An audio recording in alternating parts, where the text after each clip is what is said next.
Okay, this is how you use Speedgrader. There's a couple of ways to access this, but I like this way best. It's the easiest for me. Here's the home page of my course, and when I'm logged in, just as the teacher, in the bottom right-hand side, I see a list of to-dos. And you notice it says grade this, grade that, grade that. These are all different things that need to be graded. And the blue circles with the numbers inside, the number indicates how many are ready to grade. So I just go ahead and open a couple of those up and I'll show you how to do that. So this is who we're talking about. This is the student. As I use the arrow to drop down, an orange dot means a student has submitted something and it still needs to be graded.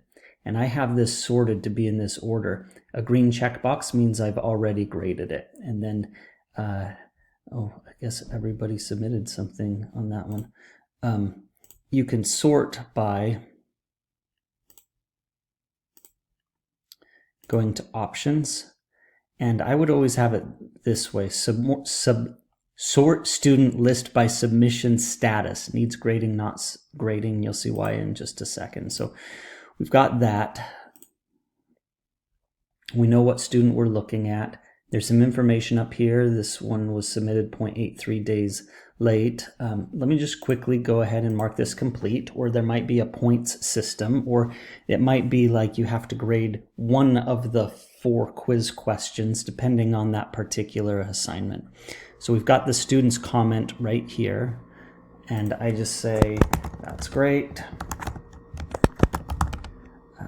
Thanks, McKay. I like to use their name. If they were in my class in person, I'd be using their name, and this is one opportunity for me to use their name. And I hit submit. This comment will be visible just to McKay. Even if you're grading a discussion post, when we're in Speedgrader, these comments are private between you and the student. So I've submitted that, I've hit complete, and if I hit this next arrow, it will just go to the next student that needs grading. So here's Gabriella's.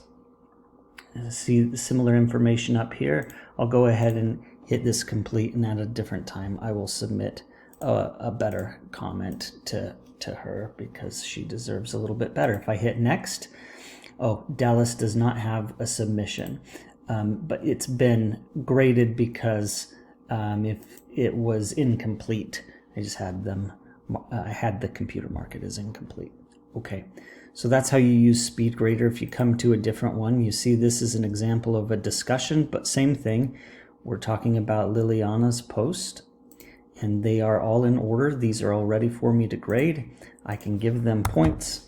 I can read, find something. Sometimes I like to quote them. Find something like this.